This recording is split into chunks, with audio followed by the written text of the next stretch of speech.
There comes a moment in every person's life when they finally stop talking about change and start becoming the change. It's the moment when you stop pointing fingers and start looking in the mirror. The moment when you realize that your happiness, your success, your future are not in somebody else's hands. They are in yours. That moment, my friend, is the day your life truly begins. Let me tell you something. Life does not respond to your complaints.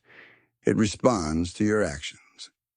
You can spend 10 years explaining why you're not where you want to be, or you can spend 1 year doing what winners do, acting without apology. Losers complain about the wind. Winners adjust the sails. Losers explain why they're late. Winners show up early, every time. Because the truth is simple. Complaining changes nothing. Explaining convinces no one. But action, even the smallest step forward, changes everything. You don't have to announce your plans to the world. Just begin. Because when results appear, explanations become irrelevant. Winners don't waste breath defending their dreams. They're too busy building them. They don't chase recognition. They create respect. They don't seek sympathy. They create progress. So from today forward, no complaints, no excuses, no explanations. Let your silence carry power. Let your discipline speak. And let your results roar so loud, you'll never have to say a word. Complaining is a habit. And like every habit, it either builds your strength or drains your energy. And this one only makes you weaker. Every time you complain, you give away your power to people, to circumstances, to things unworthy of your energy. I get it. Life isn't perfect. People disappoint you. Things go wrong. The boss doesn't notice your effort. The weather ruins your plans. But here's the secret. Life doesn't get better by complaining. It gets better by deciding. Winners decide, losers complain. Winners find a way, losers find a reason. And between those two choices lies the thin line that separates success from misery. When you complain, you're rehearsing failure. You're practicing helplessness. You're telling the world, life is too much for me. And the world listens. The more you complain, the more life gives you to complain about. Because what you focus on expands. I learned early that the energy you spend complaining is the same energy you could use to create. The breath you waste explaining could be used to act. When you understand that, everything changes. Because the world doesn't respect your words, it respects your results. Winners don't sit around listing what went wrong. They ask, what can I do next? They turn disappointment into focus, pain into progress, energy into effort, not excuses. Complaining may comfort you for a moment, but it traps you for a lifetime. It keeps you in the same place while others quietly move forward. Slower, calm, sincere. Try this. Notice how many times you complain in a single day about traffic, about work, about people, even about yourself. You'll see that complaining doesn't just weaken your mind. It weakens your spirit. It becomes your language, your rhythm, your way of thinking, and life mirrors it right back to you. So how do you change it? Awareness, responsibility, action. Every time you hear yourself complain, pause and ask, what can I do about it? That single question shifts you from helpless to powerful. It transforms you from a victim into a creator, because action, not complaint, is what rewrites your story. Now there's another habit, more subtle, but just as dangerous as complaining. It's the habit of explaining. Don't get me wrong, explanations have their place in teaching, in communication, in understanding.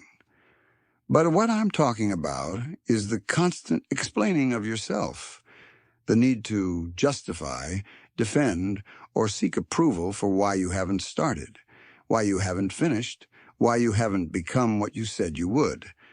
There's a difference between giving a reason and living inside one. One creates clarity. The other creates a cage. Too many people live their whole lives inside explanations. I was going to, but I really want to, but you don't understand. I had plans, but life got in the way. Every one of those sentences is a chain that holds you to your past.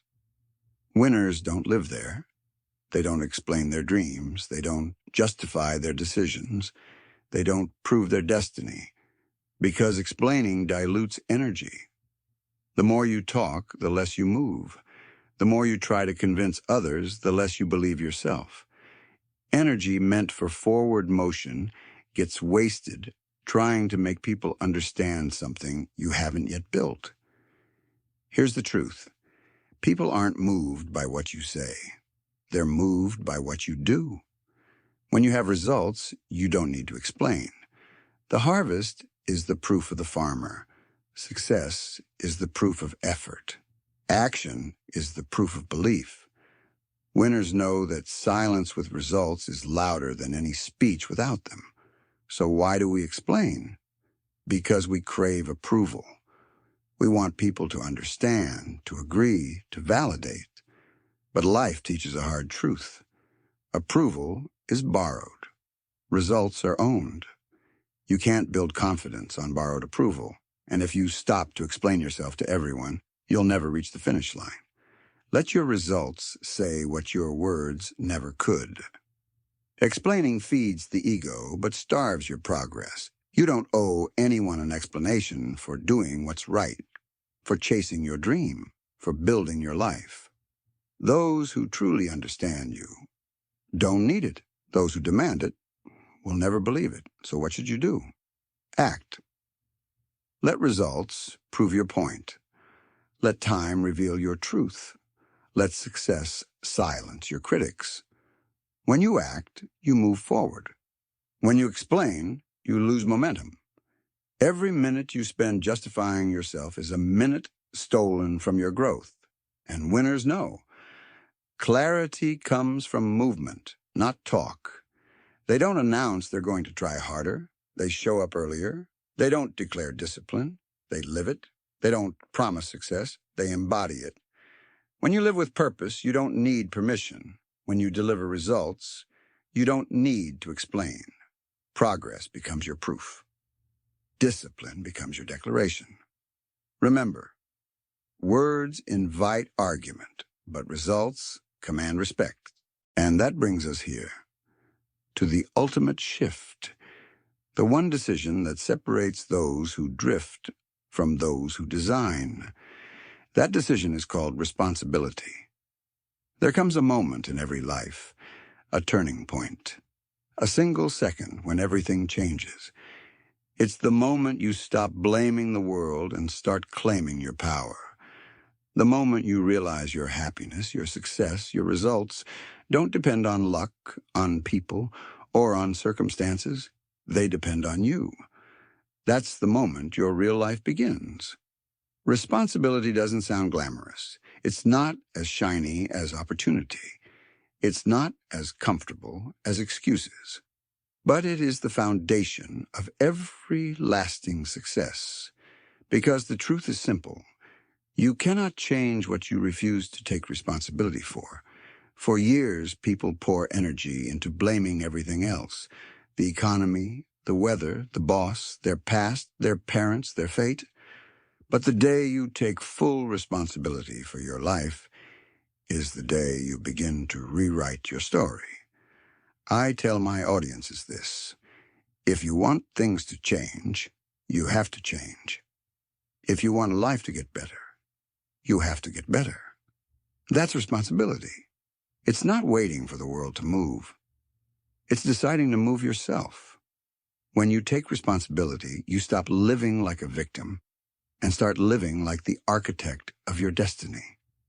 You stop saying, I can't, and start saying, I'll find a way.